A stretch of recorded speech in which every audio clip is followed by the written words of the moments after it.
Salut à tous et bienvenue pour un nouveau podcast. Un podcast comme d'habitude réservé à toutes les personnes qui sont prêtes à tout remettre en question et qui veulent agir en connaissance de cause. Avant de commencer celui-ci, plusieurs choses. La première, la date de sortie de mon premier livre consacré à la musculation pour les pratiquants sans dopage de musculation. Le titre est assez explicite, La Bible de la musculation au naturel, coécrit avec mon ami Julien Vénesson, avec qui j'ai co-animé plus de 100 podcasts directement sur YouTube, sur ma chaîne Body Avenir. Donc c'est exclusivement sur l'entraînement et l'alimentation. Et donc d'ici le 7 juin, il sera disponible. Vous pouvez déjà le précommander, je crois, sur Amazon. Je mettrai un lien sous le podcast pour ceux qui veulent voir. Et je vous avais déjà teasé sur la couverture, que je remettrai également sous le podcast en lien pour ceux qui veulent voir. Je vous dévoilerai dans les prochaines semaines le sommaire exact, ce que vous allez y retrouver. Donc c'est un aboutissement, même si on en a parlé il y a quelques temps, de l'impact de faire un livre économiquement, qui est proche de zéro, mais qui est plus dans l'optique de se faire connaître. En tout cas, on en parlera parce que j'ai prévu un podcast sur comment communiquer aujourd'hui, car je suis en train de lire pas mal de livres sur le sujet, dont notamment le Personal MBA, un livre très connu dans le milieu du marketing. Et quand je le lis, j'ai l'impression que communiquer, c'est hyper facile, alors que c'est devenu de plus en plus compliqué. Ce qui nous amène aujourd'hui au sujet de la concurrence. En effet, il y en a pas mal d'entre vous qui sont entrepreneurs ou qui veulent se lancer et qui m'écrivent pour me parler de la concurrence, savoir ce que j'en pense, qu'est-ce qu'il faut faire avec la concurrence, comment il faut la prendre, comment s'en démarquer. Et c'est donc ce que je vous propose de voir ensemble aujourd'hui. C'est vrai que si on analyse la plupart des marchés, donc là on peut parler musculation, mais n'importe quel marché, on a l'impression que tout est saturé, qu'il y a du monde partout, qu'il y a déjà des grands acteurs, que véritablement le monde est bouché. Et c'est vrai qu'aujourd'hui il est assez facile, on va prendre l'exemple des sites internet, il y a un moment, il y a 15 ans, un peu plus de 15 ans quand je suis arrivé sur internet, monter un site internet c'était quelque chose. Tout le monde ne pouvait pas le faire, ce n'était pas accessible. Et quand on lançait un site internet, voilà, c'était une grosse avancée, on était rapidement connu. Alors qu'aujourd'hui, n'importe qui peut monter un petit site internet, donc ce ne sera pas le plus beau du monde, mais un petit site où il pourra s'exprimer, où il pourra communiquer, où il pourra écrire des articles. N'importe qui aujourd'hui peut faire des podcasts, peut faire des vidéos sur YouTube, peut faire des photos sur Instagram. Aujourd'hui, tout s'est démocratisé en tout cas. Tout est devenu beaucoup plus facile pour se lancer. Et c'est vrai que quand on est entrepreneur et qu'on cherche à être peut-être le plus responsable de sa vie, à prendre soin de soi, à essayer d'accomplir ses rêves, ses objectifs, on peut avoir peur de se dire pourquoi je vais me lancer parce que c'est déjà pris, j'ai aucune chance de vivre de ma passion. Je tiens juste à rappeler qu'un entrepreneur, c'est pas juste quelqu'un qui a des idées, c'est quelqu'un qui a des clients, c'est quelqu'un qui gagne de l'argent. Parce que c'est bien beau d'être entrepreneur, mais si on gagne zéro, on n'est pas entrepreneur, on est juste un rêveur ou un artiste qui ne sait pas monétiser, qui ne sait pas vendre son travail. J'en vois beaucoup des personnes comme ça, notamment sur YouTube, qui font énormément de vues, qui ont un potentiel, de mon point de vue en tout cas, commercial énorme, mais qui n'arrivent pas à convertir. Encore une fois, c'est un ensemble qui fait qu'on va pouvoir vivre de sa passion, de son projet. On en parlera peut-être dans un autre podcast si ça vous intéresse, de tout ce qu'il faut faire pour pouvoir vivre de ses rêves, de ses objectifs, et pas seulement produire pour produire. Alors, malgré tout, on peut voir, et j'y assiste depuis quelques années, que malgré des marchés saturés, il y a quand même des personnes qui arrivent à sortir de tout ça, arrivent à sortir du marché saturé. Et donc la question c'est comment font-ils ? Comment font ces personnes, alors que les marchés sont saturés? Moi, comme vous le savez, à la base, je suis coach sportif, et donc j'avais fait une vidéo il y a quelques années avec Arnaud sur justement pourquoi ne pas devenir coach sportif. Et c'est vrai que c'est assez drôle. Quand j'ai passé, je crois que c'était en 2004, je réfléchis, je suis plus sur la date, je crois que c'est 2004, quand je voulais passer mon diplôme de, comment, non, c'est peut-être même avant, 2003, fin 2003, je voulais passer mon diplôme de professeur de musculation, et je me souviens qu'on avait été voir une école, et le commercial de l'école nous avait dit « Coach, c'est un métier d'avenir, vous gagnez 25 000 francs par mois. » On était encore en francs, c'est marrant ça. Je me souviens qu'il avait dit ça en francs, peut-être qu'on faisait encore la conversion par rapport aux euros, qu'on ne fait plus du tout aujourd'hui, du moins plus pour la plupart d'entre nous. Et il disait, voilà, après l'école, vous faites la formation, on va vous trouver du travail, c'est sûr, on sait vous placer, nanana, etc. Et c'est assez drôle, puisque une fois qu'on a eu notre diplôme, donc on n'était pas beaucoup sur la promotion à avoir été au bout de la formation, parce qu'on s'est aperçu effectivement que le milieu de la musculation commençait à être saturé, à être bouché, mais en fait, il ne proposait aucune embauche, rien de rien. Et il était très compliqué de se différencier, en tout cas sur le marché du travail du coach sportif, du professeur de musculation, parce qu'on nous avait appris les bases, et lorsqu'on sort d'un diplôme avec les bases, et qu'on n'est pas hyper passionné, qu'on n'a pas du vécu derrière, etc., on a du mal, en tout cas, à être différent des autres, du moins sur le papier, quand on envoie son CV, quand on se déplace pour faire un entretien, etc. Et c'est vrai que si on définit la concurrence, et qu'on s'arrête à un nom bien spécifique, par exemple coach sportif, dans le domaine du coaching sportif, un coach est un coach, point. C'est le même service qui est proposé, du moins en apparence, si on prend que le mot, et ce qui change, c'est uniquement le prix. Et d'ailleurs, ça, on le voit énormément dans le monde des suppléments, où il y a une course aussi bien au prix qu'à la qualité, mais qui est de moins en moins mise en avant, parce que tout le monde se fournit pratiquement au même endroit, et où on voit que les promesses marketing, en fait, ne suffisent plus. Quand j'ai commencé, pareil, la musculation, donc ça fait 17 ans, ça fait un petit moment, on voyait des suppléments incroyables, quoi, des noms à dormir debout, donc il y en a peut-être encore, je suis moins dedans, parce que on sélectionne énormément les suppléments sur la boutique Superphysique, celle que je dirige, mais c'est vrai qu'on avait des noms, et ça marchait. On voyait les gens qui étaient prêts à payer 50, 60 euros pour un supplément qu'ils auraient pu trouver pour 5 fois moins cher, avec la même composition, sauf avec un nom très basique, sans aucune publicité, sans rien. Je me souviens même d'une marque qui avait essayé de jouer sur tous les tableaux. Donc c'est une marque qui existe encore actuellement, qui s'appelle Nutrimuscle, et à l'époque, ils avaient au moins 5 ou 6 marques différentes. Donc ils avaient Nutrimuscle, qui marchait très moyennement, ils avaient créé Olympe Sport, ils avaient créé Synergy Max, Francis Benfato Line, et il y avait encore 2 ou 3 autres marques, et c'est marrant parce que, en fait, on savait que c'était la même marque parce que quand on commandait, parce qu'à l'époque, donc, Internet, c'était très peu développé, et on pouvait pas vraiment commander sur Internet, c'était tout par courrier. On envoyait un chèque dans une enveloppe, on découpait le magazine pour pouvoir envoyer sa commande, quoi. Et on voyait que quand on commandait à ces marques-ci, on envoyait toujours au même endroit, et on mettait le chèque au même ordre. Il n'y avait pas de différentes sociétés. Et donc cette marque avait essayé de jouer sur tous les tableaux. Pour aujourd'hui, au final, il ne reste plus que sa marque la plus qualitative et qui est en même temps assez discount, puisqu'il n'y a aucun marketing derrière. D'ailleurs, à ce sujet, pendant que j'y pense, petite pause publicité, on vient de mettre en place, ou du moins de mieux communiquer dessus, la réduction à vie que vous avez en commandant directement sur superphysique.org/nutrition. Donc pour la première commande, si vous utilisez le code YT Rudy-Koya tout en majuscule, vous avez 10%, et ensuite vous avez des points fidélité qui vous permettent d'avoir 10% à vie sur n'importe quelle commande que vous passerez dessus. Donc étant donné qu'on sélectionne les suppléments en fonction de leur composition, notamment dans la catégorie Best of de Rudy, donc ma sélection, donc vous pouvez me faire confiance du moins j'espère que vous pourrez me faire confiance.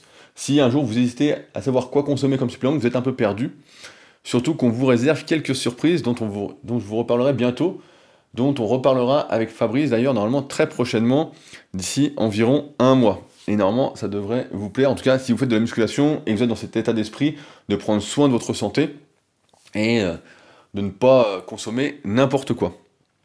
Alors, maintenant, bien évidemment, si on se place du côté du consommateur et non de l'entrepreneur, la concurrence a évidemment des avantages. Plus il y a de personnes qui font quelque chose, et plus la qualité du service augmente en proportion, c'est toujours comme ça, c'est même exponentiel. On voit bien, j'aime bien les exemples par rapport aux réseaux sociaux. Sur YouTube, j'ai commencé en 2007, et à l'époque, franchement, on mettait des vidéos qui ressemblaient à rien. Je me souviens, on se filmait avec Yann, avec Coston, donc d'anciens membres de la team Superphysique. Et on mettait nos posings, donc on se filmait, je me souviens, j'avais un petit Canon Xus 40, je crois. C'était le début des appareils photo numériques. On était là en train de se dire quel appareil photo il faut, il y a les petits trucs, quoi. Et on filmait avec ça, c'était pas hyper bonne qualité. On mettait même nos vidéos sur des FTP, sur des serveurs directement, et on donnait le lien pour que les gens aillent télécharger ça. Donc on avait des serveurs FTP par exemple sur Free. Moi je sais, j'étais chez Free à l'époque. Et les gens téléchargeaient dessus directement. Et donc il y avait YouTube qui commençait à arriver, un peu après. Et c'est vrai qu'on mettait des vidéos de... À l'époque c'était de la top qualité, et aujourd'hui quand je les regarde, je dis putain la qualité était vraiment horrible. Et qu'est-ce qu'on a vu avec la démocratisation de YouTube et cette facilité à se lancer? Bah des vidéos avec une qualité incroyable. Aujourd'hui, quand je regarde des vidéos sur YouTube, des fois je tombe dessus, rien que pour les images, je vois, mais je me dis, mais c'est incroyable les images qu'il y a, c'est fou. Si on prend pareil Instagram, j'ai commencé dessus, je crois, en 2012, et je prenais mes photos avec mon téléphone, je sais plus ce que j'avais comme téléphone, j'avais peut-être un HTC, ou... Enfin bon, le truc faisait des bonnes photos, et qu'est-ce qu'on a vu avec la démocratisation? Bah aujourd'hui, si vous n'avez pas le dernier téléphone à la mode pour prendre votre photo, pour qu'elle soit une super qualité, qu'il y ait du flou derrière, etc., ou si vous ne faites pas appel à un photographe professionnel pour vos photos, bah en fait vos photos sont banales, sont fades, etc. C'est pourquoi bah, maintenant j'ai un photographe entre guillemets qui s'occupe notamment des concours super physiques. Ceux qui font les concours super physiques ont eu accès aux photos qu'il avait fait lors du dernier concours. Et d'ailleurs il sera là également au concours de Dips qu'on organise le 19 mai. Un petit point là-dessus rapide. On organise donc le concours de Dips, le 5e de la saison du club super physique, le 19 mai. Donc c'est accessible du 7 au 19 mai sur le site du Club Super Physique, sur lequel vous pouvez poster votre vidéo pour participer en fonction de votre catégorie, etc. et faire du mieux que vous pouvez. Et nous, on l'organise évidemment, comme d'habitude, le dernier jour au Super Physique Gym sur Annecy. On fait suivre la compétition toujours d'un repas sous forme de buffet directement à la salle, donc dans la bonne ambiance, pour pouvoir discuter avec tout le monde, vraiment pour, j'ai envie de dire, colporter un peu nos valeurs, en tout cas ce qui nous définit. Et donc, c'est bien évidemment ouvert à tous. Et c'est pour cela que je vous le dis. Si vous souhaitez venir, que vous fassiez de la musculation, ou même que vous n'en fassiez pas, que vous ne souhaitiez pas participer, mais vous souhaitiez venir discuter avec des personnes qui ont un peu le même état d'esprit que vous, qui sont dans la même démarche, etc., dans les mêmes démarches, vous êtes les bienvenus. Pour ça, il suffit juste de me contacter. Le prix du buffet est toujours autour de 15 €. Donc j'attends de voir combien on est pour voir à combien ça nous revient. Mais normalement, ce sera toujours aux alentours de ce prix-là. Et vous êtes bien évidemment donc les bienvenus. Contactez-moi. Je mettrai un lien directement sous le podcast pour ceux que ça intéresse de venir. Encore une fois, c'est ouvert à tous, tant que vous n'êtes pas un pratiquant de musculation dopé. Ou du moins, si vous ne souhaitez pas participer et que vous êtes dopé et que vous l'assumez, il n'y a pas de souci non plus.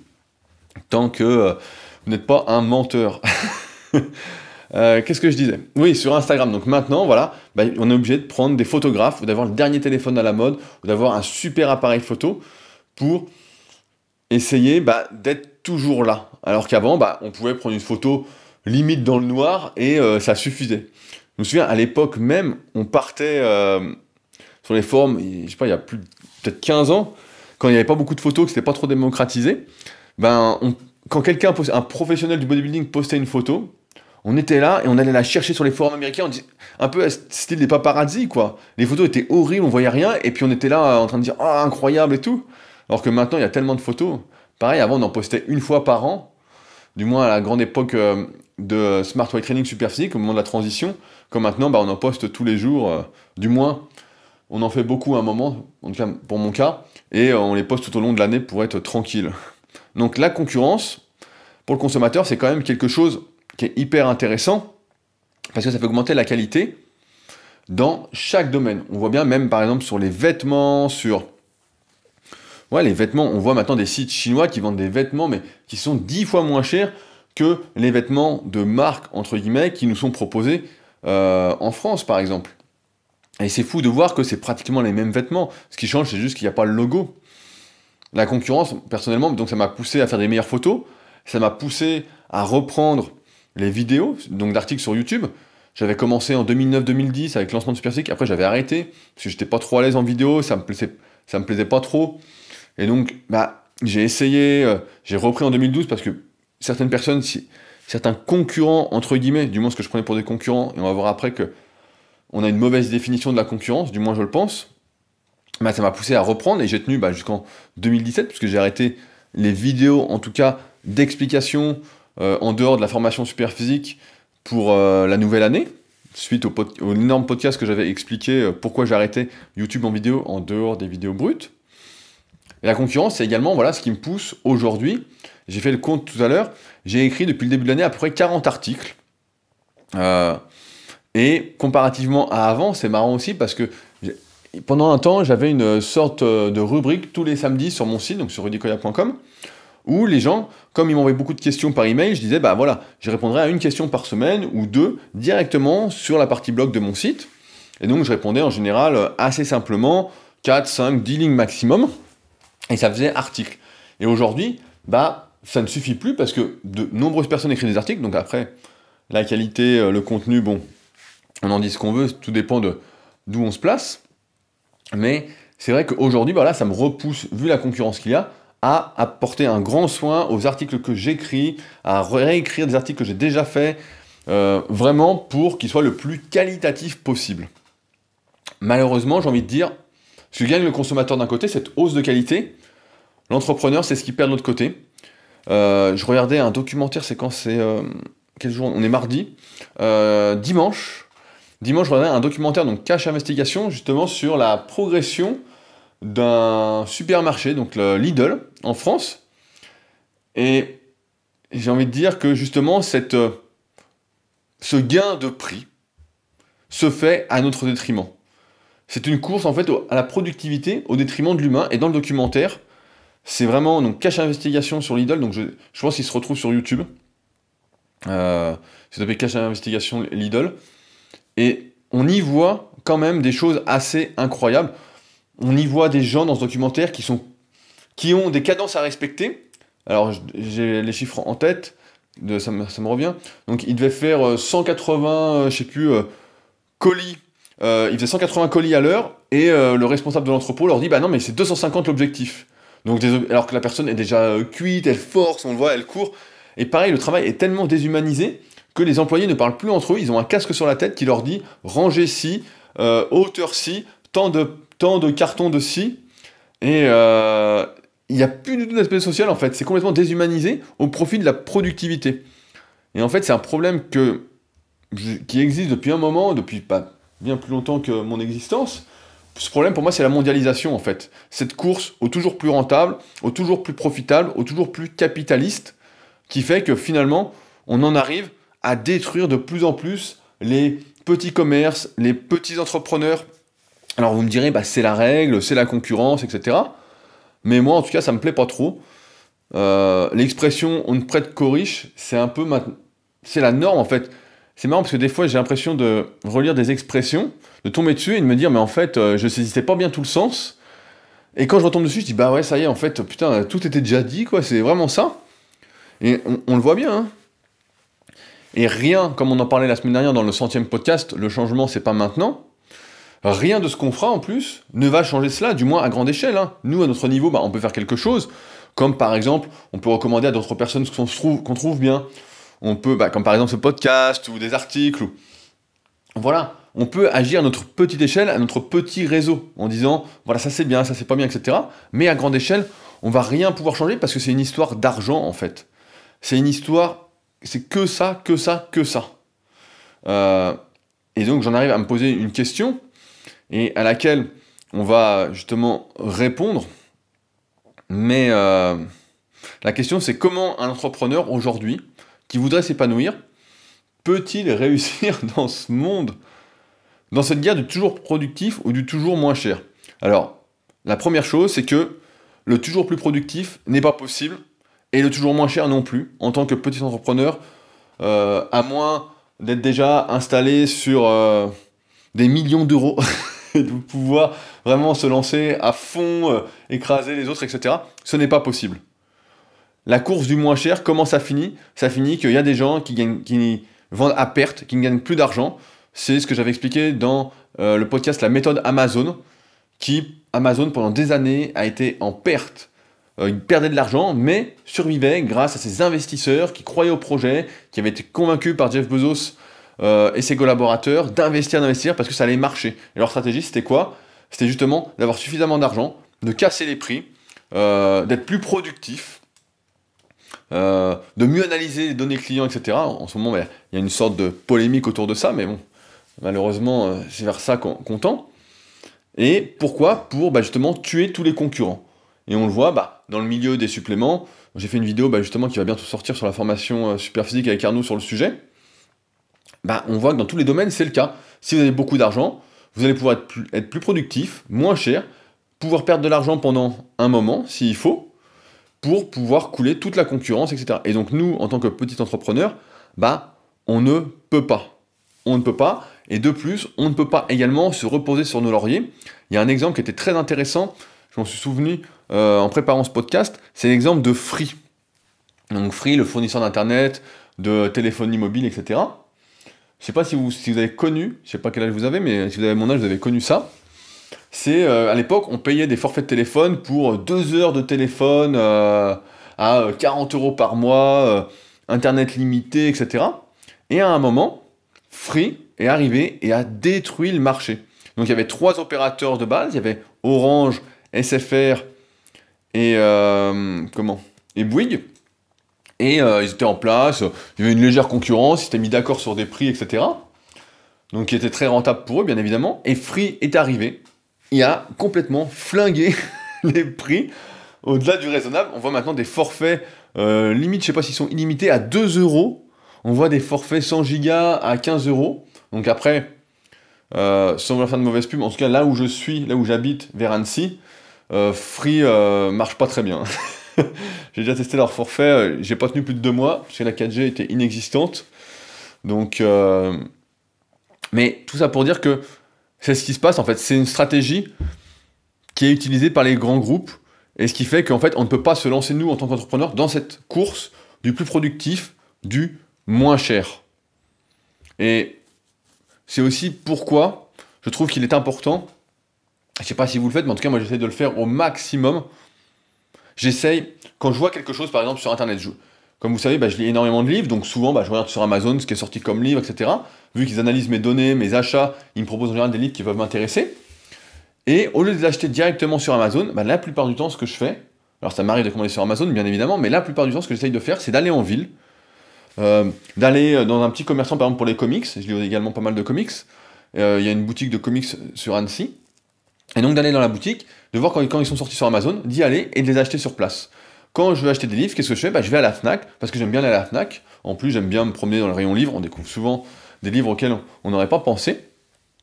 Et d'ailleurs, mon livre sera disponible à la Fnac, et je compte sur vous, on en reparlera, mais il faut le mettre sur les présentoirs s'il n'y est pas. S'il n'est pas sur les présentoirs, je compte sur vous, il y aura des cadeaux à gagner. Je ne sais pas encore quoi.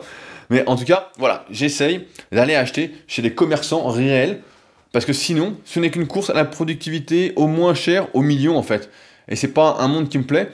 J'ai pas envie, en tout cas, d'avoir un monde qui est de plus en plus robotisé, de plus en plus déshumanisé. Quand on voit le reportage Cache Investigation sur Lidl, et on voit des employés qui courent partout, etc., dans tous les sens, qui peuvent pas se reposer. Il y a plus d'humanité. En fait, moi, j'aime bien quand je fais mes courses.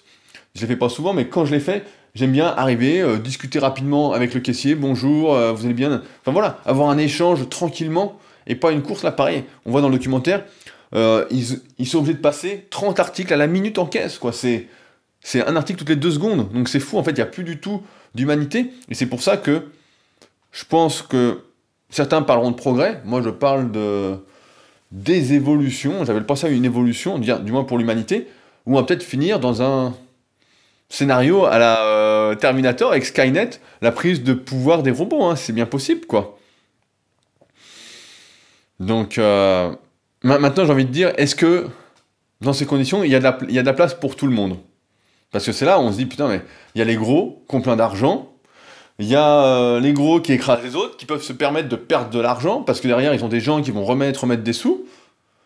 D'ailleurs, quand on analyse un peu les startups, on dit en général qu'il faut 2 ans pour commencer à gagner de l'argent, donc 2 ans de travail un peu dans le vide, grâce aux investisseurs derrière qui sont prêts à prendre des risques. Donc j'aime pas trop ça non plus.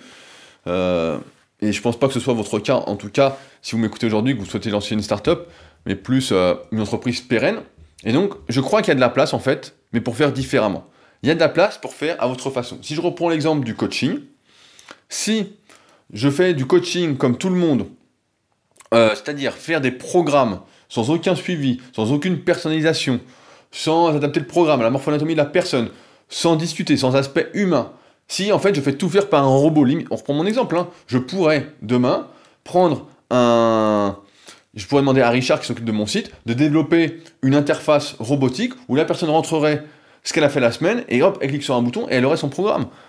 Bon, ce serait déjà mieux parce qu'on intégrerait le cycle de pression, mais voilà, on pourrait, si je faisais comme tout le monde, bah forcément, je n'en serais pas là aujourd'hui. Et c'est pour ça que je crois qu'il ne faut pas avoir peur de la concurrence, mais qu'il faut s'en inspirer. Qu'il faut regarder ce que fait la concurrence pour surtout, en fait, ne pas faire pareil. Parce que c'est ça la pire erreur, en fait. Et moi, j'ai failli tomber dedans, et je l'ai fait à certaines périodes de mon entreprise, si on peut dire, c'est de voir ce que faisaient les autres, de voir comment ils marchaient, et de me dire, bah tiens, je vais faire pareil. Et c'est vrai que quand on lit des biographies ou des autobiographies, on a envie de se dire, bah tiens, il a fait comme ça pour que ça fonctionne, donc je vais faire pareil. Sauf que, pour réussir dans un domaine où, voilà, pour entreprendre, pour que votre entreprise marche, votre projet aboutisse, en fait, il faut faire à votre façon.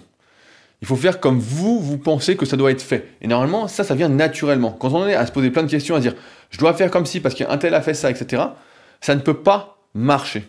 Sur YouTube, plein de fois, j'ai essayé des fois de faire des vidéos marrantes. Ça marchait pas. Alors que chez d'autres, ça marchait. C'est faire des vidéos plus dynamiques. Ça marchait pas plus non plus. Et là, aujourd'hui, je fais des podcasts, bah, mon YouTube marche aussi bien que quand je faisais des vidéos, en fait. Ça ne change absolument rien, sauf que je prends beaucoup plus de plaisir à faire des podcasts. Et ça me permet de rebondir sur quelque chose, c'est que si aujourd'hui vous êtes bon dans quelque chose, par exemple, moi j'adore écrire, bah, écrivez des articles. Si vous avez du mal à écrire et qu'à l'inverse, vous êtes plus à l'aise en vidéo, faites des vidéos. Vous êtes plus à l'aise en podcast, faites des podcasts. Vous préférez faire d'une telle façon, faites comme si. En fait, surtout, ne suivez pas les règles. J'ai envie de vous dire, pourquoi vous allez essayer de copier quelqu'un alors que ce n'est pas vous. Et ça se voit en plus, on le voit bien, car ça se sent quand on essaye de ne pas être soi-même, d'être acteur, et pas dans le sens acteur de sa vie, vivre sa vie, etc., être responsable, mais quand on est acteur en essayant de copier les autres alors que c'est pas nous, bah ça se voit, et ça ne peut pas marcher en fait sur le moyen et long terme. Ce qui fait que, c'est pour ça que je pense que la concurrence en fait n'existe pas, à partir du moment où vous faites à votre façon, avec vos règles, comme vous le voulez, etc. Personne ne fait comme vous, absolument personne. Alors effectivement, quelqu'un qui débute par exemple dans un domaine, je reprends l'exemple du coaching, voit que je suis coach et qu'un autre est coach, il va dire « Ah bah ils font la même chose ». Maintenant, si on creuse un peu, on va se dire « Ah attends, il y en a un qui fait l'analyse morpho-anatomique, qui fait des formations vidéo, qui a un site, qui vend des suppléments, qui fait ci, qui fait ça, etc. » Il va se dire « Mais attends, il fait des suivis, ah c'est plus des coachings, c'est pas juste un programme, c'est un suivi, nanana ». Et là, on se dit, bah ouais, il n'y a pas de concurrence. Et c'est vrai qu'aujourd'hui, si j'analyse mon marché, là où je suis positionné, donc je me prends souvent en exemple parce que je pense que je peux être un bon exemple pour les sujets que j'aborde. Comme ça fait quand même, j'ai commencé donc ma première entreprise en 2006, donc ça va faire 12 ans bientôt.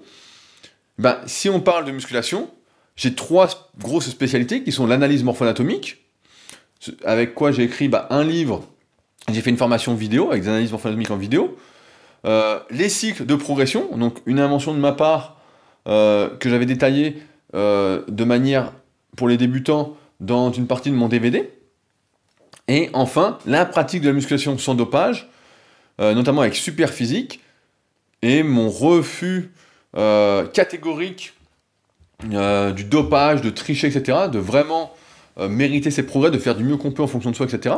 Et ça, pareil, dans un monde où beaucoup, donc, dans le milieu de la musculation, sont dopés et se disent naturels, dans un monde où beaucoup progressent au hasard, sans utiliser le cycle de progression, ne savent pas trop comment ils font pour progresser, et d'autre part, sans savoir comment personnaliser un programme et sans faire de suivi, etc., sur le coaching, là, effectivement, je suis différenciable. Et en ce sens, je n'ai pas de concurrence.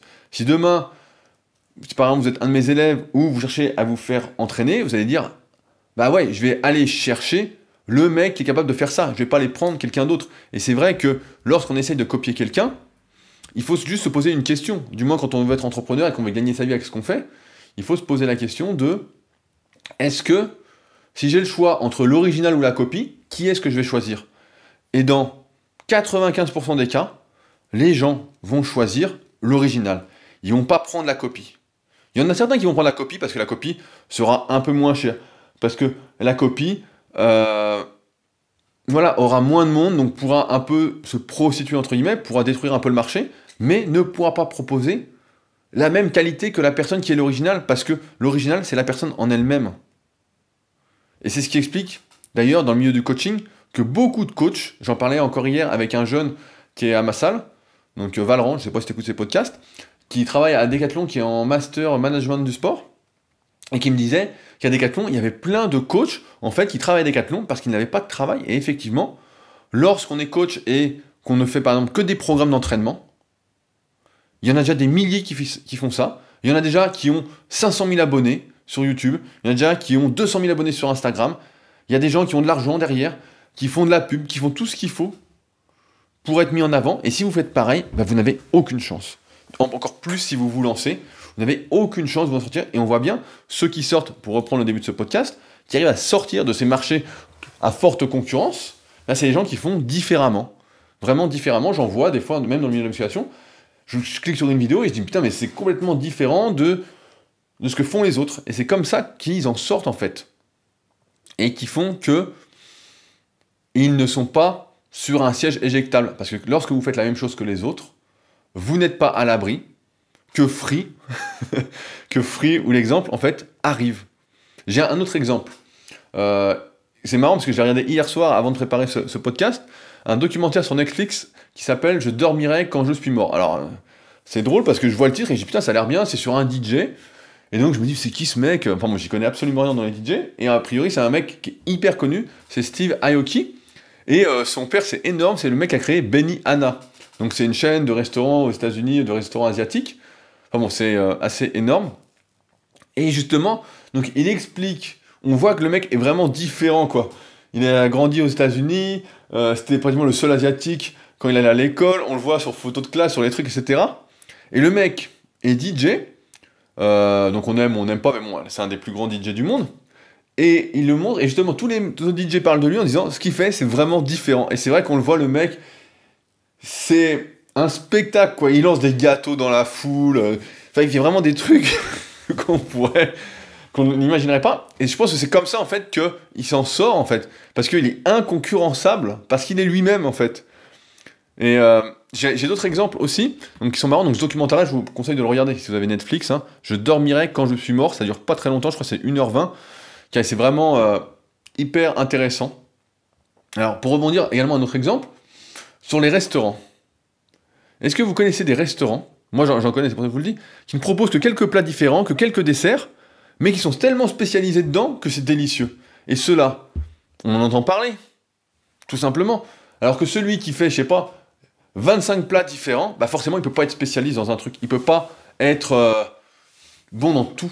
Et ça, on le sait bien, et à chaque fois on va nous dire, ouais mais si, lui il est bon dans tout, etc. Non, on a tous des spécialités, et c'est pour ça que je pense qu'il faut véritablement se spécialiser, trouver sa niche, tout en restant soi-même en fait. Et ça s'impose naturellement. Le sans-dopage, ça m'a été imposé tout seul. L'analyse morpho-anatomique, c'est venu progressivement. La formation super physique que j'aime, mon envie de transmettre, c'est venu progressivement au fil des années, cette envie de partager, d'aider, de donner tout ce que j'avais appris pour justement qu'on soit de plus en plus à être responsable de soi-même, comme avec ces podcasts en fait. Ça se fait tout seul en fait. Et on se force pas pour faire ça. Et je pense qu'aujourd'hui, dans ce monde hyper capitaliste, avec ce monde productif à fond, hyper cher, etc., ce qu'il faut, c'est être soi-même. Et après, travailler. Parce que, évidemment, il faut travailler pour réussir. On ne peut pas ne rien faire, se dire, moi, mes règles, c'est de faire, je sais pas, un article tous les 6 mois. Bon, là, il y a très peu de chances que ça fonctionne. Mais, en ce sens, si on y réfléchit, il y a de la place pour tout le monde. À condition d'être et de rester soi-même, de ne pas jouer un jeu en faisant semblant. Mais vraiment, il y a une phrase qui est marrante, et je la vois assez régulièrement sur les réseaux, c'est « Vous êtes original, pourquoi vouloir devenir une copie ?» Et ce sera un peu la conclusion de ce podcast, c'est franchement, il y a de la place, mais à condition de ne pas faire comme tout le monde. Si vous faites comme tout le monde, il vous faut des millions, voire des milliards aujourd'hui. Sinon, c'est pas la peine, sinon vous n'avez aucune chance. Donc soyez vous-même, soyez différents. Et je rajouterai que, comme je disais tout à l'heure, on fera un podcast prochainement sur comment communiquer. Ce sera peut-être celui de la semaine prochaine, je ne sais pas encore si j'aurai le temps de le préparer, parce que j'ai beaucoup de choses à dire là-dessus. Mais c'est vrai qu'une fois qu'on en est là, faut savoir comment communiquer ses différences soi-même. Et aujourd'hui, c'est de plus en plus compliqué. Donc on en reparlera. Si ça vous intéresse, n'hésitez pas à me le dire. Je voulais conclure avec plusieurs choses. Je ne sais pas si vous avez vu sur le Superphysique Podcast, donc l'autre podcast que j'anime, avec Arnaud ou Fabrice, on a lancé une petite série d'interviews Superphysique. Donc la première était sur moi-même. Et on va progressivement, je vais essayer progressivement d'interviewer tous les anciens membres de la team Superphysique. Donc pour savoir ce qu'ils sont devenus, parler un peu de leur parcours en musculation, leur façon de manger, etc. Donc le prochain épisode sera sur Nicolas Delporte, qui a la chaîne Mycoser sur YouTube. Donc ça va être intéressant parce que ça fait longtemps que je n'ai pas parlé avec Nico. Donc de voir un peu ce qu'ils sont devenus. Donc je lance une petite série là-dessus. Je pense que ça peut vous intéresser, en tout cas si vous faites de la musculation, si on n'y parlera pas vraiment d'entrepreneuriat et de développement personnel. Autre chose, depuis maintenant quelques semaines, je filme mes séances d'entraînement, mes temps forts, on va dire, mes séances d'entraînement, les temps forts de ma préparation pour les Superphysique Games en vidéo. Et donc c'est directement disponible sur la formation Superphysique. Dès que vous êtes inscrit, je vous rappelle que c'est sans engagement, donc si jamais ça ne vous plaisait pas, il suffit de m'envoyer un mail pour vous désinscrire, mais ça m'étonnerait que ça ne vous plaise pas. En tout cas, vous pouvez voir mon entraînement chaque semaine en vidéo maintenant. Et enfin, la demande du siècle, vous êtes 199 à avoir laissé un commentaire sur ce podcast. Qui va mettre le 200e commentaire? On va pas rester à 199.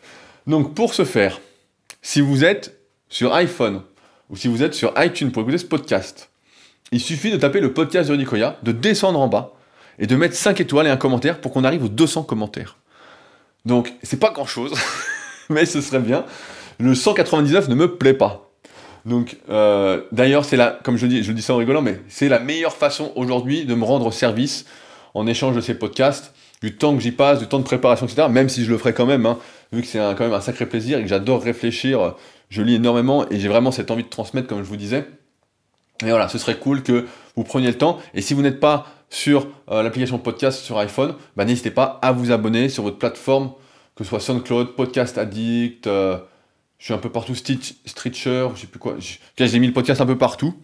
Donc n'hésitez pas à vous abonner. Ça aide également le podcast à se développer.